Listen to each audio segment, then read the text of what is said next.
Gusto nyo ba ng super sulit na budol fight sa Small Paliton Beach? Tara, pag-usapan natin yan.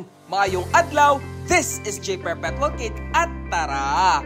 Let's explore Siquijor. Ocean Bowls Bistro Siquijor now accepts customized budol fight based sa request ng mga guests. The Team Dragon from Manila has booked in advance and asked for kalderetang baka, adobong pusit, buttered garlic shrimp, chicken curry, fish kinilaw, grilled fish, tortang talong, pansit, veggie lumpia, fresh sea grapes, salad, and fruits. For advanced bookings and more details, please contact their official Facebook page. And for their other delicious menu, please check my 2 previous vlogs. Links can be found at the comment section. Again, this is J. Perpetual Kid, and we explored the customized budol fight by Ocean Bowls Bistro Siquijor. Hanggang sa susunod na biyahe, ayo-ayo!